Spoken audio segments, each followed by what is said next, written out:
and we were at a powwow in California, and this hoop dancer came down on a Harley. He had a Harley, had a bunch of hoops on him, on his bike, and he came up to me because he seen my outfit. He goes, "Hey kid, that's a nice outfit. Where'd you get that?" And I said, "My mom made it."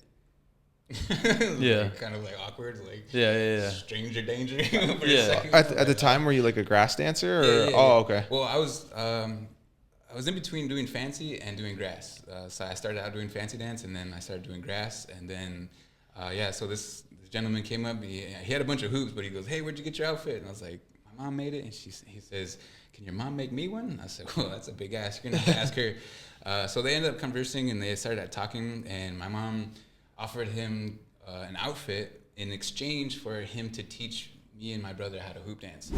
Alrighty, welcome to this week's Clan podcast. Today we have a very special guest, but first, my name is Jonathan Buehlmann. I'm the Prevention Activities Coordinator for Clan, and then next to me, my co-host is... Sonny Metcalf. I am the Technology Assistant and Data Manager. And then we have a very special guest today. I'll let him introduce himself. Lumhe Micco Sampson. Hello, everybody. My name is Lumhe Micco Sampson. I am the project coordinator for what is a new project that we are starting here as part of the Clan program. It's called Tradish. But also, other than that, I've been project and assistant to the Clan program for almost like 10 years. And also, I'm a hoop dancer. I teach hoop dance. Yeah, awesome. Okay, so... Well, the whole point of this podcast is we want to deep dive into each individual staff member, Clan member, and we could just go into. You said you've been assisting the Clan program for 10 years. Can we go into that? Can we go into the very beginning? Like, how did it all start? How did you know Clan? How did you meet Clan? Right. So actually, when I started working here at the American Indian Center, it was a part of the FAN program, which is the Fitness and Nutrition. And it was something that was brought on as part of an athletics and aerobics program. I do hoop dance, like I said, but I've created a program that was based in AFA certified aerobics training. So I took all of that knowledge from my past as a certified trainer and applied it to our indigenous dance, our indigenous knowledge, and especially with hoop dance, it has an element to it that really adds a certain level of athleticism that is very demanding and also very beneficial for the individual when it comes to maintaining your health and also pushing yourself to meet your potential. And so part of the program funding lasted itself, and then Clan program picked me up because they have a culture, language, arts network, and that was something that also was very well entwined with hoop dance is the language, the arts, and the knowledge, the cultural knowledge that goes behind it.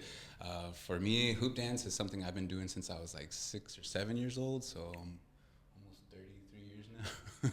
That sounds like a lot. Yeah. That's pretty cool. But then, so for me, like, of course, I was raised in California, and I grew up around a lot of different tribes, and so I got to understand and appreciate what powwow culture really was. And to me, like, hoop dance was something that very well also encompassed that ideology of how everybody's culture is important and significant, it's valuable, it's beautiful, and when you start to understand and appreciate each other's culture, you start to really have a much better understanding and grasp of the world around you. And so that was why Cheryl Sokola, who's the director of the Clan program, and she was the one that invited me over right away because she said, we need to keep this going. The kids are interested. There's a community that is very engaged and appreciate this type of energy and events and activities for them to participate in. So, ever since then, I was doing just assistant type of like setting up, doing cameras and things like that. And I got dragged into doing the podcast. I was only supposed to be helping out with the tech and like behind the scenes stuff. And then it just kind of happened with the pandemic that the way everybody got isolated and the way our program was supposed to function with the community. And so we couldn't do that anymore. So we had to really start being creative about how we were doing that. And so all of the grant funders were like, yeah, man, just use your money towards creating podcasts and doing things so that people can still also engage online or still be involved with culture and things like that. So so since about 8 years ago is when the Clan program picked me up. I've been just doing all kinds of sorts of things with Clan and, of course, being involved with the community here in Minneapolis. And I appreciate all of that it encompasses and that it provides, and especially for me to be a part of that. When I was little, we didn't have anything like this. We didn't have anything like this whatsoever, and so I'm so thrilled to see these opportunities, and even with what you guys do with the Plan Talk program, getting kids involved and showing them the potential of like not only technology but also incorporating and carrying your culture with you through that. I think it has tremendous value, and I think this is such an amazing program to be a part of. So yeah, awesome to be here. Cool. Let's take a step back. So you said you. Let's really know who Micco Sampson, or is it Lumhe, or how do you? Yeah, Lumhe is my first name. Yeah, Lumhe Micco. It's Muskogee language, so Muskogee from my father's side, and I'm Seneca from upstate New York from my mother's side. So even though my father passed away when I was very young, I think he knew that he wasn't going to be around, and he gave me a very indigenous name, so I would have to speak my language, and also I would have to force other people to learn the language too, which was a really cool aspect about. I'm pretty sure he had some foresight into that, but yeah. So that's an interesting thought too. Is like I grew up with a very, very indigenous name and a very non-indigenous settings, growing up in California, and so I had to very well stand up and represent myself very proudly, but then also understand that most people don't have much experience or exposure to indigenous peoples unless they live near these communities. And so the majority of the United States and Canada and the world really has kind of forgotten about indigenous peoples around the world. But when you start to realize that you are one of the few peoples that was strategically eradicated from this country. Replaced, you know? I heard this comment from another podcast where, in Canada, growing up and getting into the academic level in college and things like that, you hear people say things like, "Oh, I didn't know natives still existed," or "I thought you guys are all extinct," or, "I thought we got rid of you guys." Which is like, it's like, what? That's so crazy to hear that type of conversation. But yeah, so growing up in California, like, we had to be able to be representative of who ourselves, meaning knowing who we were, what tribe we were from, but also understanding that we were the first exposure to Native peoples that most people would get, and so they would base their definition and judgment and stereotypes and everything off of meeting me. Yeah. And so I had this notion as a young kid that I would have to represent not only myself, but also more than 500 different nations in order to get people to understand and respect us, even as a kid. Because one of the things I ran into was my teachers would have subjects brought up in class and talk about them, and then I would bring up a fun fact about like the ugly side about colonialism, and they would be like, "Hey, that's not true," and they would reprimand me and scold me, and I would get sent home. And then it was a crazy ordeal because I was raised in rebellion. I'll say I was born out of rebellion because my mother and father met in Oakland around about the time AIM was really starting to take its stride, and then also at the time the occupation of Alcatraz was happening. That's literally when my folks met. Yeah. And so I'm kind of steeped in all of this knowledge of the other side of colonialism, and so when I shared that with those teachers, they were like, "That's not true," and they were so appalled by it, and I got scolded, I got in trouble. But then they would come back the next day or a week later and they'd say, "Hey, I'm sorry. I looked up what you were talking about and you are right, and I have a lot to learn." And so in that moment, I was like, man, this is crazy, because in my mind, even though there was a teacher that was recognizing and acknowledging this truth that they hadn't been told or haven't been sharing, it still came to me to realize that they didn't change the school curriculum, they didn't change the school books, they didn't change the textbooks, they didn't change nothing else other than that moment between me and that teacher having an epiphany of oh yeah, actually that was a crazy moment, in our history, but it's still true, it still exists, and I still have to live out those truths. I still have to live that every single day. I don't get to ignore it, and I don't get to choose how I identify. This is my upbringing, this is my story and my plight, and so I was born into this plight of colonialism and rebellion and having to be indigenous and having to hang on to your culture. And so, especially being in California, being away from my home territories, my home reservations, both from my mother and my father's side, it really became, I got to give my mom all the credit, because she really did make sure that me and my brother and my sister were very well steeped in our roots and our origins, and we understood and we know who we were. And that's a huge, huge fact, because when you think about, even in this day and age, anybody can benefit from knowing who they are and where they're from, because it helps give you direction of where you're going.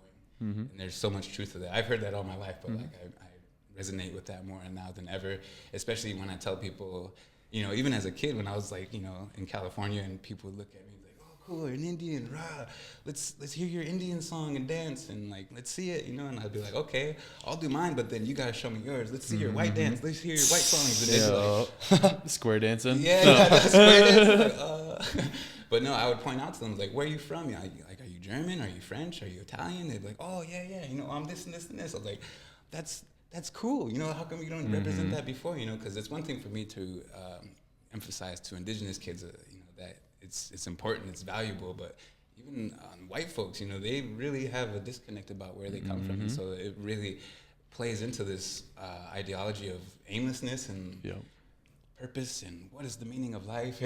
Yeah. And it's like, for me, I'm like, man, indigenous people don't have that question, man. We get up in the morning, we're in that struggle, and we're like, man, how am I going to fight that today? Like, how am I going to do it? It's not like, what is it? It's like, how do I get through this? How do I overcome all this adversity, and how do I make it through and still carry my culture in this day and age? Because there was a time when they tried to say that Native people would have to choose between two paths, the traditional path and, you know, the modern path or the assimilated path.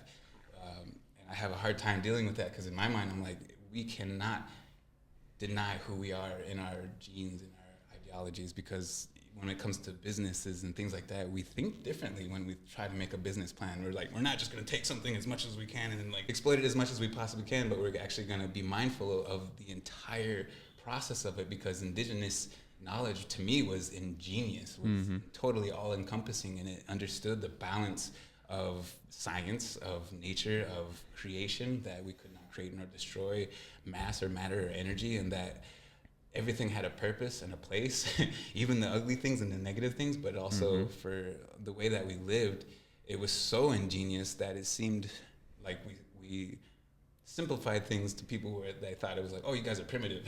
It's like, no, actually, it was super, super ingenious to the point where it was minimalist. And that's the idea, is that like, we didn't take things more than we needed. The teachings and knowledge of medicine was universal, meaning that like, it wasn't monetized or compartmentalized or like, you know, privatized in that sense. Like, only one person has this knowledge. Only this one person. Only this one person can own this kind of thing. Yeah. So there's so many different things that, like, from indigenous perspectives, that our way of life, our way of being, was really shaken by colonialism. But for me, I realized my place in it at a very young age, and understanding that, again, like, I was one of very few Native kids growing up in California, let alone brown kids. And that's people's exposure to that is like how they would judge the rest of that category forevermore. And so even for me, you know, like, I mean, there's stereotypes all around the board. But in my mind, I have, you know, friends of all different colors, and at times I would be interested in affections with all different colors. So it's like, to me, I understand and I appreciate people of all colors, because it is unique, it is beautiful, it's different, you know, it's something to behold. But then especially if you find somebody from your likeness, you're like, oh man, you're like a unicorn, and I found you. It's like, I'm a unicorn and I found another unicorn. Yeah. You know, it's like, I mean, truthfully, they say like finding love in the world is like 1 in a million. Yeah. Indigenous peoples literally, scientifically, are 1 in a million. So our probability of finding love within our indigenous networks, you know, is a miracle. It is. And so for us, that we find those paths, you know, and like, to me, I think that's the beautiful part of where we are today. As much as our people had taken away from them, as much as we had, you know, literally land and culture and things like that, we still have those things intact because of I don't know what it is, the resilience, the fortitude, the strength of our indigenous peoples, our ancestors, that just had to go through that, and also be mindful, like, hey man, this is important. We need to remember these things, you know. I need to teach somebody. I'm gonna start singing these songs at night. I'm gonna start teaching somebody that, you know, even if they don't know, or if they don't use that knowledge, at least they'll have it, you know. So like, I understand and appreciate what my mom did for me and my brother and my sister, again, because she really, really did make us aware of that aspect of like of our place in the world, how valuable it was, but also how valuable the entire world was to your world, which is it's an interesting thought to be mindful of not only yourself but also the world around you and how that interacts and how that overlaps. So, kind of a roundabout question. But Yeah. That was a really really insightful answer. Yeah. And then another thing, I wanted to ask is, so your name is also Micco. What is where did Micco come from, or is that a nickname, or is that like a? Yeah. Or do you go in depth with that one too? I found out because I grew up a lot in California, so me and my brother were the only people with native names, but also only ones with Muskogee names. And so like when I went to Oklahoma, I was like, man, a lot of people are named Micco. Really? Oh, for real? Yeah, a lot of people have Micco as either their first or middle name. And then I even went to Choctaw country, and they still use Micco as the word for their chief. Oh, cool. And that's what Micco means, is chief. And so for Muskogee people, again, like chief, leader, it's slightly different than what is the modern understanding of what a chief and what a leader is. Because chief is derived from a French word, which is chieftain, which is cheveton, which is just leader, right? Which Yeah. is, it's totally different. We think of chief, we think of natives, right? But it's actually a French word, which is silly. So, but even when we talk about chiefs and we try to make that translation to white folks, and they say like, "Oh, who's the leader here? Who's the chief?" We say, "Oh, this guy over here, the Micco." And like, but the Micco has a different role than he would in a white society, like a king. So Micco translates to king or chief, but like that's a loosely translated term because of the idea, the understandings at the time for colloquialisms. Because even here, when we say chief, we think of different things. But Micco was the term given to the caretaker, the one that looked after everybody. Yeah. And so in Muskogee society, Micco was the one that ate last. He was the one that made sure everybody else ate before he ate. Made sure everybody else was taken care of, had food, had shelter, had everything that they needed before he took care of himself.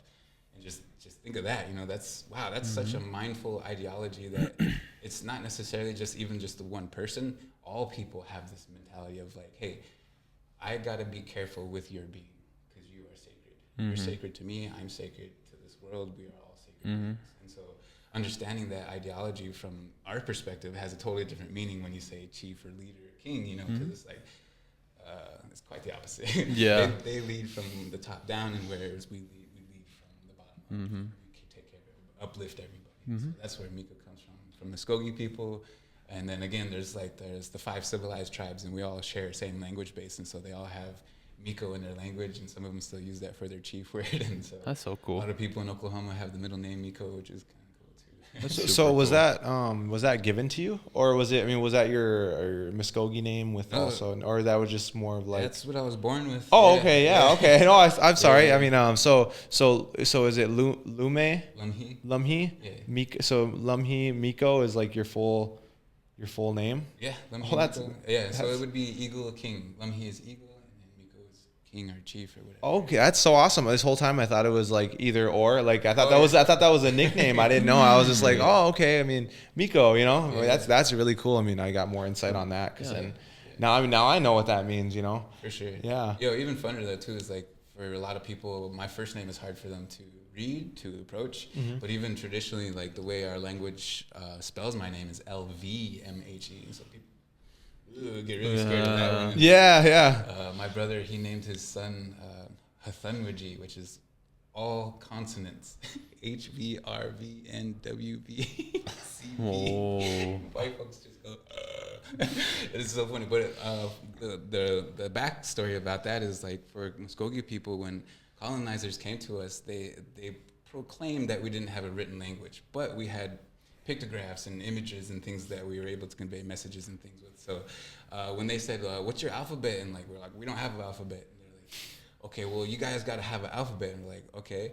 So we asked them, like, what's your oldest language? What's the oldest language that you guys have, written language? And they said, oh, it's like Latin or like Greek. Like, okay, cool. We'll use that alphabet. And that's how Muskogee people have the V's and all of their words and things like that. And so even certain letters we have are what would be considered diphthongs, which are like 2 or 3 letters together. Like, so people have a hard time reading our language for one thing, but even like when you try to teach it to non-natives especially, it's really, really hard. Even for us to learn the language, to recognize those things. But I know it because I heard these words before. But when I see the spelling of it, I'm like, that looks funny. But then I'll say it, and I'm like, oh yeah, that makes sense. The funny part is like it's their language that they forgot. Oh no, yeah. Yeah, you know, they forgot, and then you had to teach them their language. That, you know. I started seeing this trend recently happening where a lot of people started doing that, where they're like, I'm gonna spell my name like Daniel with a V instead. You know, like, you guys are getting close. You guys are getting close. So that's where the language thing and the Micco and Lumhe and all that stuff, even Muskogee especially, like there's different ways to spell Muskogee, and so like people have debates about that just because of history and context. So it's interesting, though. It's good to talk about because it provides information to where we are today. Yeah, no, it's good we ask those questions too, because then it's like I learned a lot, you know. I mean, and I feel like people at home, they've probably learned a lot too, and it's good to ask those questions. Maybe you don't know. I mean, there's a lot of things that I don't know in like Dakota culture, like I don't know, and it's always good to be like open and kind of vulnerable to your own culture, because then it's like. Sometimes people get really like, oh, I know everything, you know, and it's always good to be like, maybe I don't know this. I'm going to go figure it out. You know, I'm going to take some time to go figure out the right answer. Or, I mean, there's also at the same time, there is no 100% right answer too, because then there's just so many depictions of culture, language, and in everyone's history. But and it's all perspective, really. About that, because like speaking about language and differences between rights and wrongs is like, you know, like all three of us could describe this room 3 different ways right now. Yeah.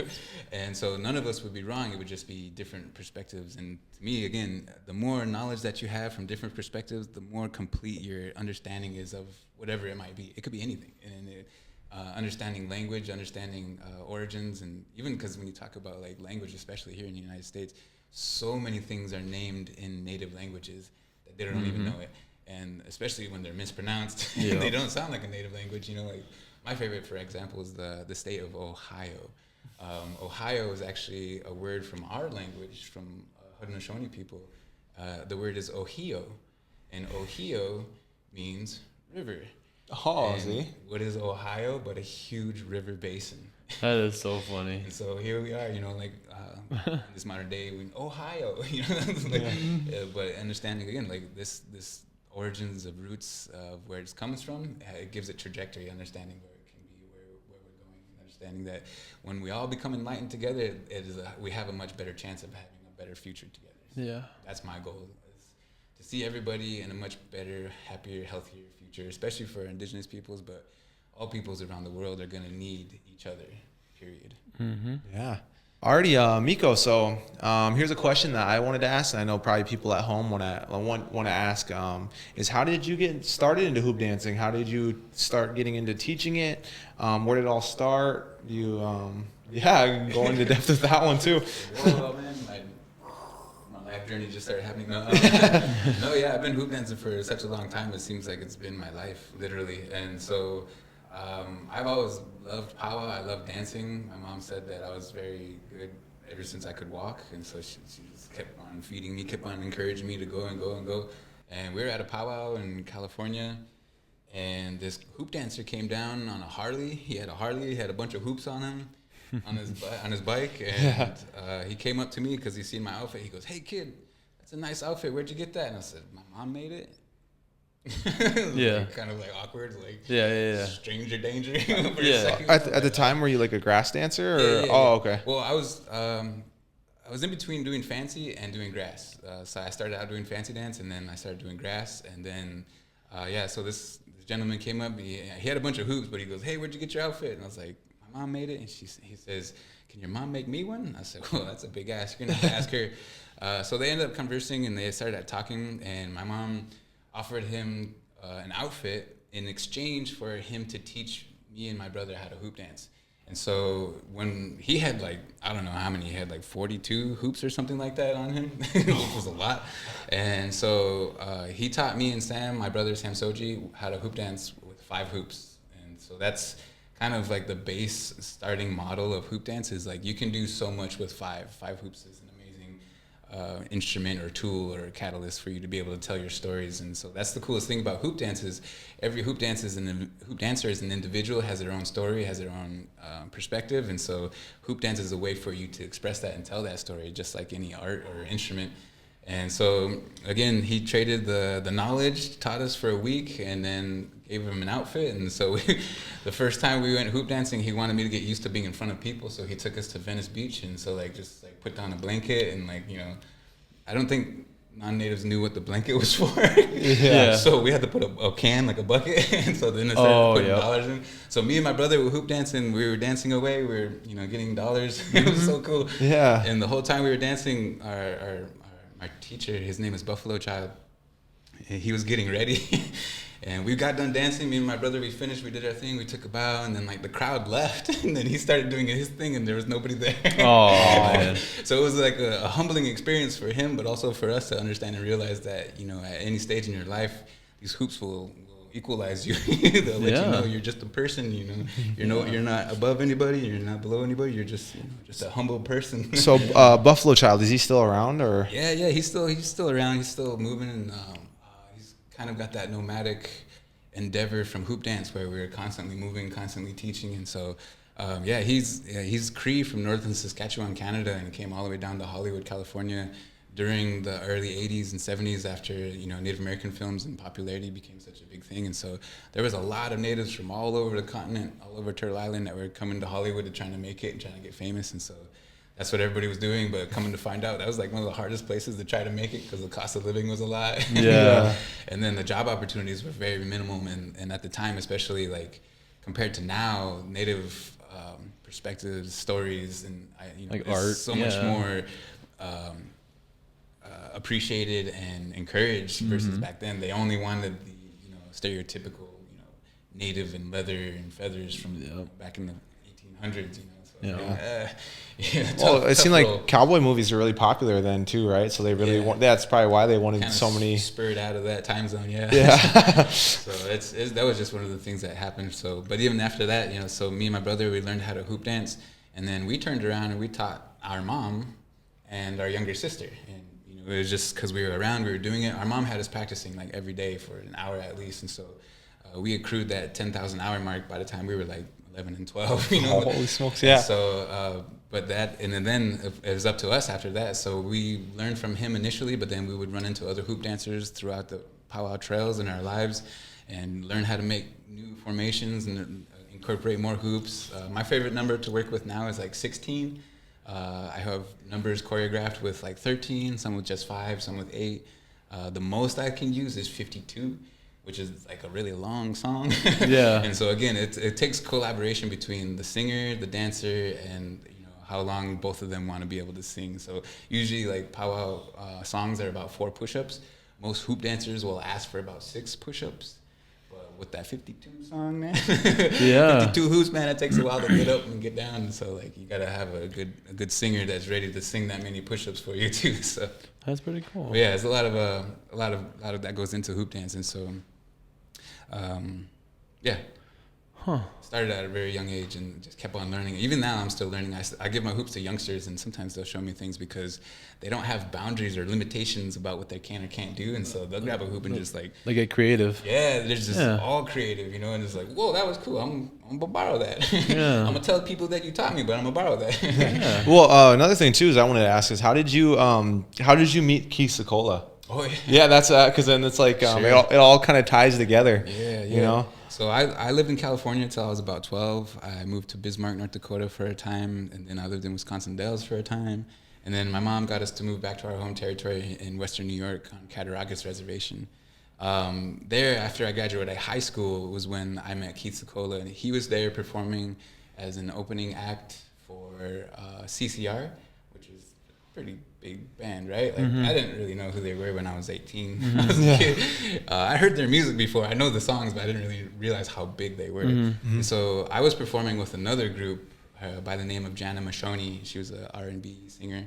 And I was performing with them, and then like we got done performing, and Keith was like, "Hey, you guys are dressed. You guys want to dance with me?" And I love dancing. I was like, "Heck yeah, man! Give me a chance." You know, like I'll stay on the stage all day because it was a huge stage and a huge audience at Niagara Falls Casino, and I've never seen that many people for a performance like for natives. So I was like, man, I'm gonna be on the stage all day dancing, soaking it up. But yeah, then CCR came on and like the crowd went nuts, and it was like that's who that was, you know. Yeah. But yeah, so that's where I met Keith Secola. He was performing as an opening act for CCR, and then happened to just be like, hey, you guys want to dance for us too? Like, yeah, man, I love dancing. That is so I still got cool. my grass. I still got my hoops. Let's go. Yeah, no, I remember going on YouTube, and then this is before our May 1st open house powwow with Keith Scola performing. Oh, yeah. Yeah, no, I was just on YouTube, and I was just like looking at Keith Scola's just live performances, and I was just watching one of them. Your name was in, I don't know if your name was in it, or it was like Keith Scola and the Sampson Bros or something like that, but he was doing Indian car, and then like on the side it was you and your brother, like on each side I think it was like you and your brother dancing, and I was like, whoa, that's Micco. And then the crowd was huge. I was like, gee, I don't know if that's the same time, but I was like, geez, that crowd is huge. Oh yeah, it became that after that, because we realized, I realized, especially because, I mean, I'd been through the powwow circuit. I'd been competing, like, you know, ever since I could walk, and I was competing in the men's categories when I was 16, like as a grass dancer, and I was winning too, so I was doing good, you know, doing all right. But then I started realizing too, there was an avenue of performance that was happening right at that time, and I was right on the cusp of it because people were curious. And then for me, like, again, I gotta give props to my mom for being who she was and having the mindfulness to steep us in so many different cultures and things. And so, like, I have musical backgrounds and dance backgrounds from all different genres. And so, like, rock and R&B, hip hop, dance, Latin, whatever it might be, like, I can find the rhythm. I know how to find it and feel it. And so, like, incorporating my dance, my powwow style into that was like second nature for me. And so, like, that was something that is still occurring right now, is that like a lot of indigenous people are really moving into this modern era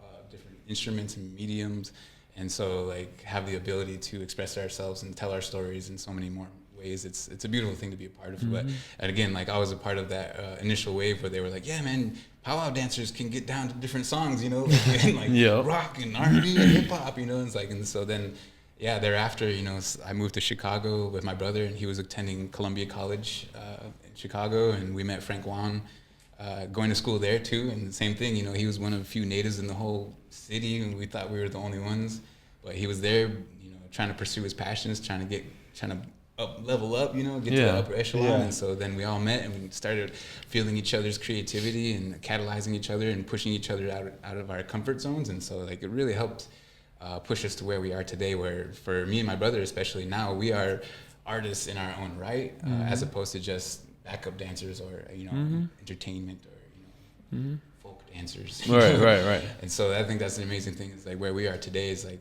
we are recognized as artists, as performers, as to your own entity. Yeah. And so I think that's such a cool thing, to where Keith really helped garnish us into this atmosphere of performing on stage and then being creative and being brave enough to try things, you know, because he was always the guy to be like, I mean, on the moment, he'd be like, hey, get out there, go try it. And like, oh man, I'm already out here, gotta go. You got like the meanest confidence boost ever. Oh yeah, man. He's like, go, you're good, man, try it, go for it. You know, like, he even had me doing, like, you know, just like, I don't know what the word is, if it's freestyling or if it's just like spoken word, but like he heard my poem that I did once. And like I gotta watch out where I'm standing on stage, because if I'm too handy, he'll be like, hey, Micco's here, get up there, like, start rapping. I'm like, hey, it looks like you don't have nothing. Yeah, looks like you don't have nothing in your hands right now. So here's a mic, huh? Yeah. And same thing for my brother too. Is like, he plays flute, and so he pushed my brother really well into being creative and comfortable with just jumping into any category and being able to feel the music and complement it, rather than trying to be your own thing or trying to. But yeah, just the idea of collaborating and stepping out of your comfort zone was something that Keith really helped push us into. So. That's awesome. That's having someone like that to kind of not break you out of your shell, because it seemed like you're already pretty versed, but at the same time put you in the next level, you know, or level you up, kind of, you know, or even put a spotlight, too, give you the opportunity really to do that, to shine, because I think that's one thing that he still does to this day. He's very good at sharing his space and his opportunity, his platform that he has, and bringing people in and encouraging that forward progression, because we're all here. We all have that potential. Yeah, that's so cool. I guess, like, going back a whole lot, how did you get to Minnesota? How did you get to Minneapolis? So right after, like I just mentioned, I met Frank in Chicago. I moved with my brother to Chicago, and that was quite an adventure. I got some funny stories about that. If you ever look up those. People started telling me that I should be a comedian because I would tell that story, and it was just so crazy that like I exaggerated some parts, very few, but like most of it was real. Like there was cockroaches. You have to. Cockroaches in the store. There was cockroaches in the apartment that we moved into, and it was like, Like we didn't have those things on my res, and that Yeah. was new to me. And I was like, "Whoa, this is wild! You got roommates here? Switch over. Yeah, you guys want to share some food? You guys want some snacks? Yeah, cool." And then more came, and so I was like, "Wow, cool! I got more friends." Oh, This is awesome, you know? Oh god. So yeah, you gotta be careful, you know. Like, and to me, again, like the greatest education anybody can give themselves is to travel and to live in different places and really experience them. And yeah, so but part of that was moving off of my home territory and reservation in New York, pursuing collegiate endeavors and trying to get a higher education, brought me to Chicago, and then eventually in our endeavors during that time I started. This is like 8 years after I had met Keith. I found out he had a daughter. Yeah. 7, 8 years, huh? Yeah, I performed with Keith for 8 years, and I never knew he had kids, Huh. let alone a beautiful daughter. And when we met, it just sparks happened, and It was that 1 in a million. eventually I had to get closer and closer, because where I was in Chicago, I was actually closer to where she was. She was living in Bemidji at the time, working for Red Lake Nation doing economic development, and so that's where I was trying to get to ultimately. And eventually I convinced her to come to the city, so that way I could still also fly out and go places and still pursue my career and things like that. So Cool. here I am in Minneapolis. And yeah, actually I've been through here before in the past. My mom was actually a part of a dance company at one time and got to perform at the Ordway. And that's one of the things that also, again, props to my mom, forever props to my mom. I love her. She was such an inspiration in the dance world for me, because she showed me that there was so much potential that you could reach if you just applied yourself, if you just went for it, if you just tried. Yeah. And so there was this production that was called Tribe that debuted here at the Ordway, and she was a part of that. It was contemporary dance. It was all kinds of creative, artistic costuming and things like that was going on.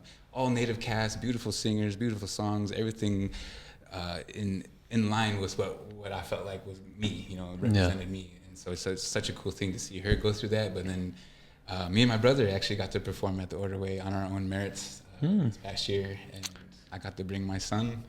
That's so cool. It's such a huge thing for me to see that progression, meaning like I saw my mom doing this. It's like so I knew a it was full possible. circle moment. Yeah, I knew it was possible, and I was like, I can do this too, And now my kids, like, they don't realize it, but Yeah. they've been in some big spaces. And my oldest son, he's been on some of those stages with me. There was like thousands of people, and so like I can't imagine what it's like to be like a 4 or 5 year old, be like, whoa.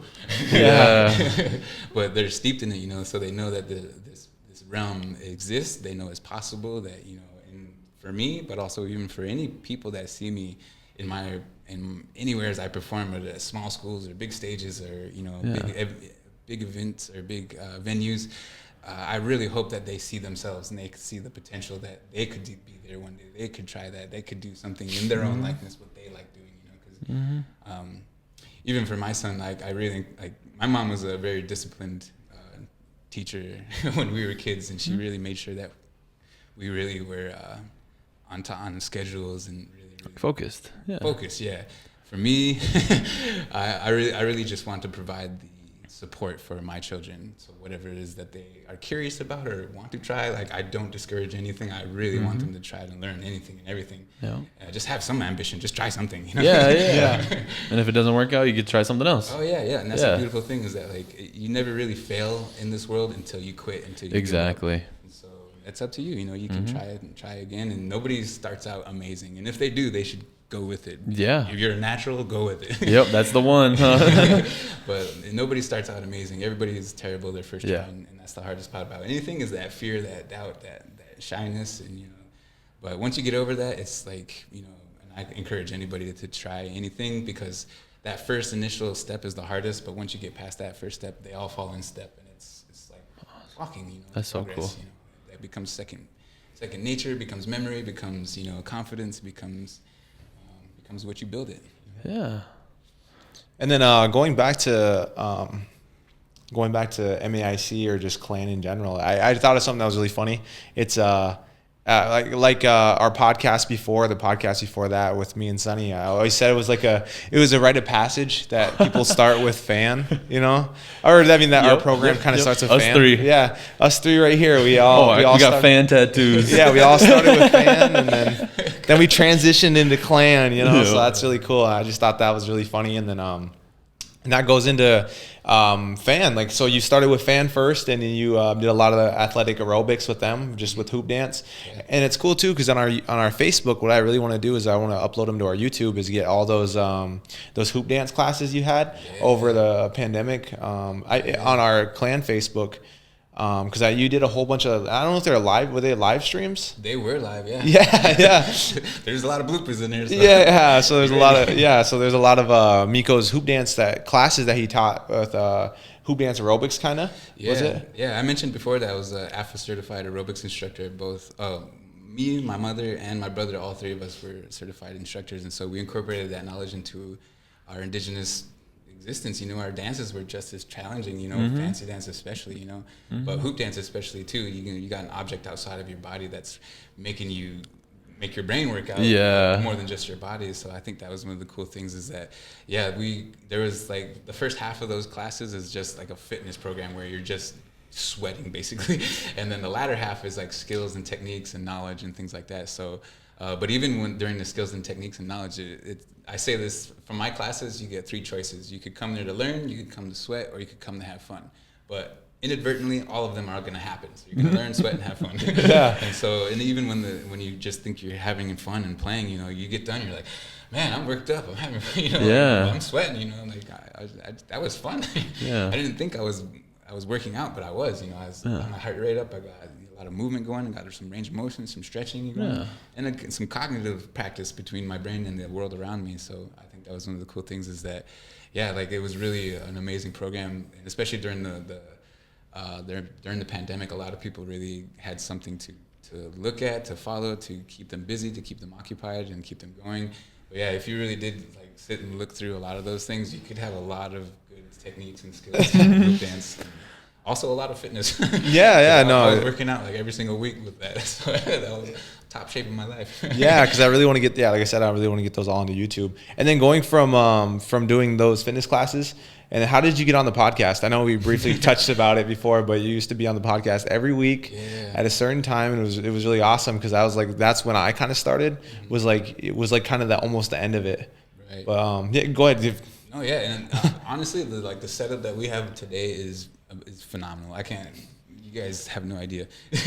We started out in the basement of the MAIC, and it was so crude, and it was just really, really minimal. But we started out just one camera, one Super Sony Handycam, which was super small. Yeah. And then it was part of the whole thing. That the reason I was down there was because they needed somebody to man the tech. And the concept was there. They just because they just wanted to talk about things and interview people in the community that were doing great things.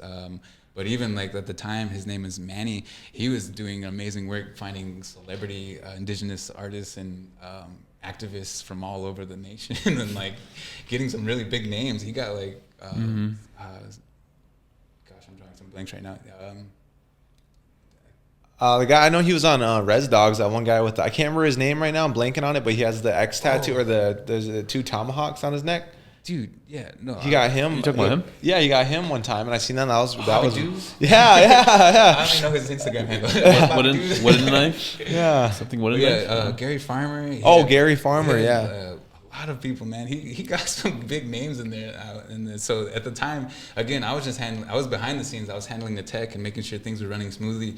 And then some days, somebody wouldn't show up, or something, would happen, and they would need somebody to sub in, be hey, could you do this? And I'd okay, I'll just ask the questions, and because they were written out, it was easy. It was all right, just ask questions. And it was pretty simple. But then after a while, it really became pretty consistently me being the host of the podcast, and somebody else doing all the tech stuff. But it was also cool too, because we were all learning and training in three different fields, really, of journalism, of tech, of knowing how to set these things up, but then also even just being a mindful citizen of our community and being aware of what's going on, and just checking out what people are up to, you know, just like, it was such a cool thing because all of us that were in the program at the time were doing all the jobs. We all had to learn how to set these lights up. We all had to know how to plug everything in and get the live feed going and connect everything and troubleshoot, which was like most of what we had to do and still do today.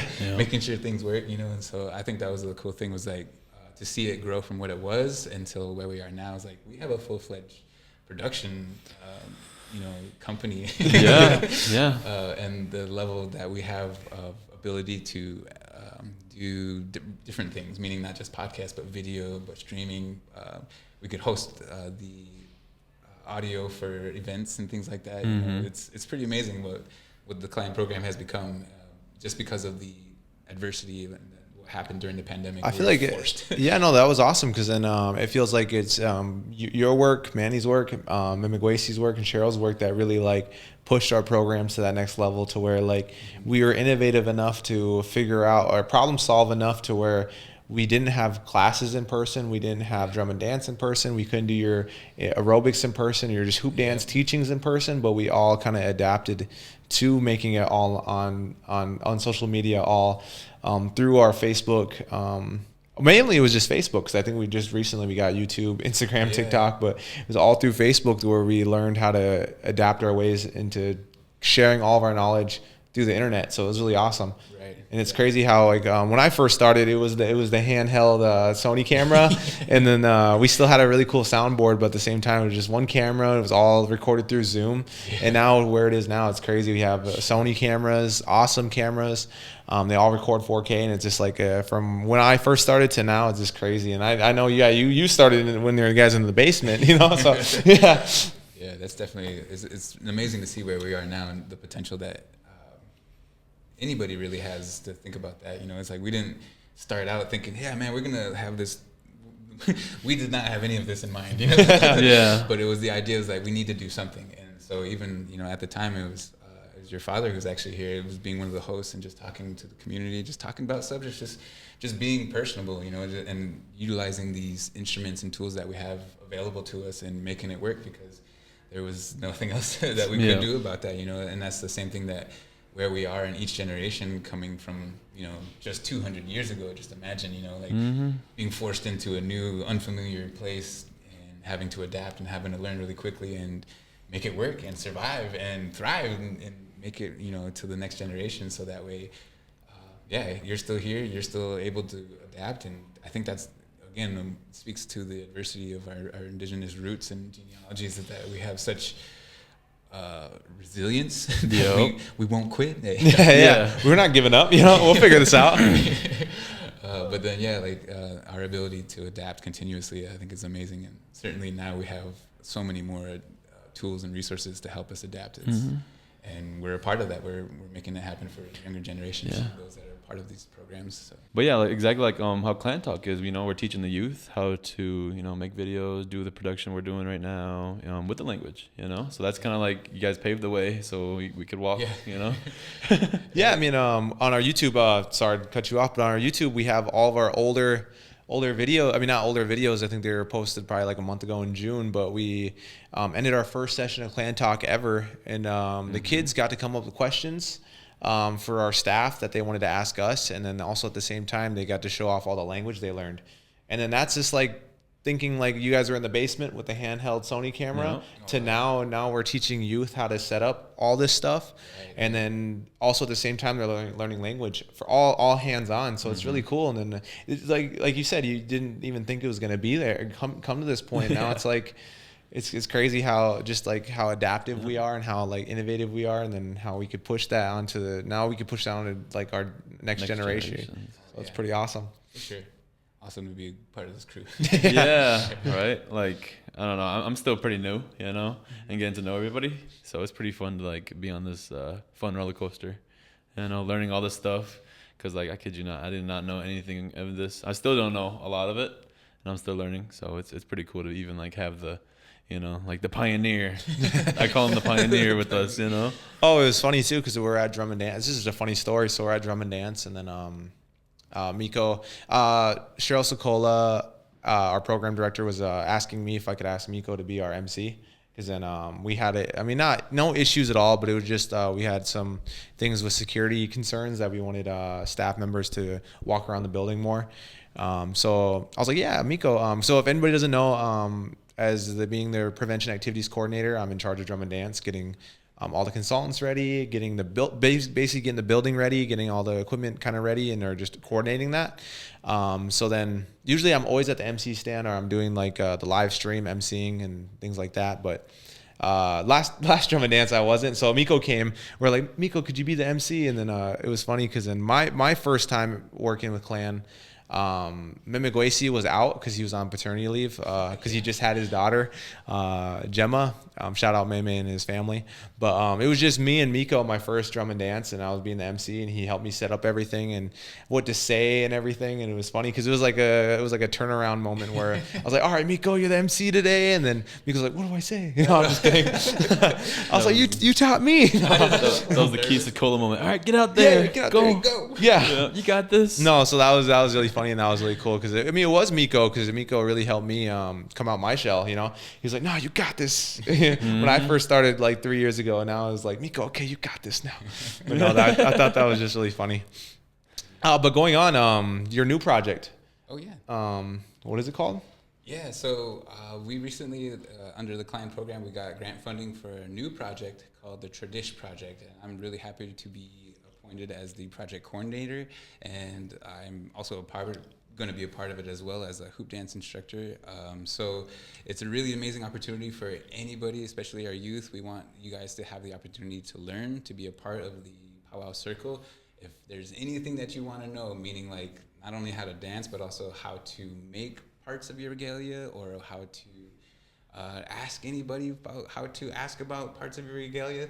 There's protocols for these things, and I think this is important for our youth to understand and to learn, but also for anybody, especially no matter what point you are in your life. It's important for you to have these connections to your culture, to your roots, and I think this is a huge opportunity for that, meaning that if you want to learn a style, just starting out, just you've never powwowed before and you want to learn a style, grass, fancy, jingle, hoop, whatever it might be, we're going to be teaching 12 different teaching circles. And so we're going to be doing different powwow styles for males and females, but also we're going to do hand drum and singing.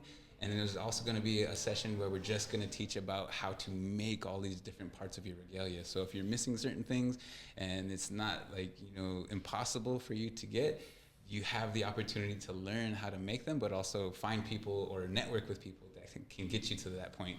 And so in addition to that, there's going to be fitness activities that we'll be providing through the week for native style fitness programs and things like that. So during the week you can come in and just get your exercise on with a powwow style aerobics workouts. But then also we're working with FAN and the NEST program, which is the Native Elder Support Team.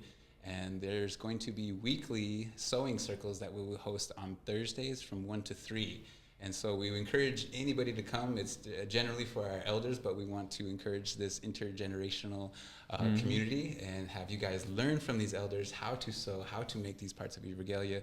And of course, if you want something specific, you can communicate with them. You can talk about specific colors, designs, shapes, or your tribe, or things that are particular to your nation, and customize it, help make it something that is beautifully yours. And so we want you to have these pieces and these components to help you, encourage you to get to the powwow circle, to represent yourself, to wear it proudly, and to carry your culture into the future for future generations. And hopefully also at the same time, you can pick up some of the language that goes along with all these things, because it's inevitable. You're gonna be around Ojibwe and Dakota elders, and you're gonna hear some old words, some new words, and of course some of these things that are more commonplace. But get comfortable with it, make it more common, make it more a part of your world, your circle. And so we are really happy to be able to provide this opportunity, because we are also going to have showcases at our quarterly powwows that we host with the clan program. So you'll have an opportunity to be brought into the circle. These elders are going to be making shawls and ribbon shirts for the individuals that are participating. So if you come to a session and you finish it and you complete the survey, you'll have an opportunity to be presented at these quarterly powwows with a new piece of regalia to get you started, to get you going.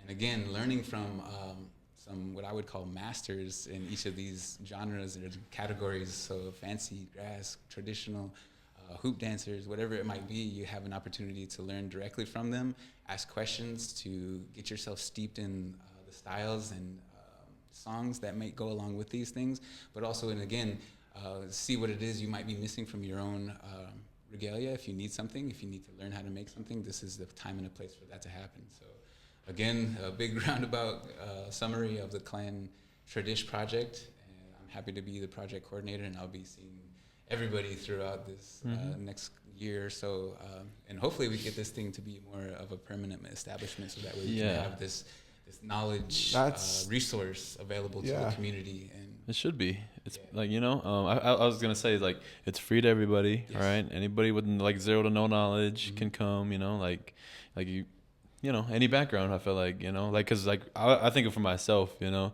I'm like sitting at home. You know, as I go to high school, they're like, dang, I'm like, I want to start dancing one day, but how do I do it? You know, and this program or this, you know, would be the perfect, you know. I feel like, I'm sorry to cut you off, but like I feel like a lot of inner city youth. I mean, because then my family, we moved from our reservation, and all my elders are on my reservation, so it's like kind of hard to get that knowledge unless we go back, and then I learn from them hands on. But when I go back, you know, when you visit, so I feel like your program bridges that gap for youth or just inner city kids that don't have elders, that don't have family members that know how to make regalia. But this is, like I said, bridges the gap, and now they can get that chance to learn, and it's completely free. And Micco, what you're doing is absolutely awesome. And I feel like that, like what Sonny said, I mean, when I was young, I mean, I didn't know anything about regalia or too much about pow dancing unless I asked my elders, but like it was rare for me to be around them too much, you know? So that's awesome. I feel like a lot of kids are really going to appreciate you, and hopefully they take the opportunity to learn, you know? So that's really awesome. Oh yeah. And I think that's the greatest part about this is, like you were just saying, is that usually you learn these things like organically, just naturally from being around your cousins, your family, your uncles, aunties, and whatnot. And so, like you say, being displaced or being away from your home territories, you know, you don't necessarily have all those aunties and uncles and cousins around, or grandmas and culture bearers and, you know, practitioners and craftsmen. So now we get to be those aunties and uncles and cousins and honorary. This community's your family. Honorary Dekshi. And so I think that's even cool too, is that even for anybody out there that already dances, if you just want to come and improve your game a little bit, a couple extra moves in your repertoire, or if you just want to start a new style, this is that opportunity for that. This is your ticket to the All-Star. Yeah, right. That's the next step. Or if there's competition. or if there's any youth that already dance, and then maybe more youth that don't know nothing, you could just come and just be that role model, you know? You'd be that friends. Let them know and say, hey, look, you know, I'm going to, you know, I already know some, but also it's good for you to be able to come and practice and learn and build your skills, man. Get your level up. Yeah, bro, that's pretty cool. I just want to say thank you from the Clan program, Clan staff, Sonny. Oh yeah. Hoksichila Chante Miuha. Yep. Should go by that more. I know, child of my heart. Yeah. See, I mean, Sonny's breaking barriers too. I mean, by his full name, and then how he has to tell people what his name is, how to pronounce it, and then freaking awesome, that guy. And then Jonathan here. And Lumhe Micco. Oh yeah, I'm part of the clan too. Yeah. I appreciate me too. Yeah, and then our next episode we'll be doing Cheryl Sokola, so keep an eye out for that one. We'll go into deep dive into Cheryl's life and how she being the program director, how she kind of built Clan, or how she made Clan, and talk about the programs that she did before she started with Clan. So that's going to be pretty awesome. Yeah, she's been doing it for a while. Yeah. She's the main one, huh? So thank you all. So make sure you guys like, follow, subscribe to our YouTube channel. It's on the rise. Follow us on Facebook. Follow us on TikTok. Follow us and subscribe to us on YouTube and Instagram. We have an Instagram. Oh yeah. I'll put the handles. The handles somewhere. Can we do that? Yeah. Somewhere, I don't know, somewhere up there. But yeah. And then see you guys all next time. All right. Thank you.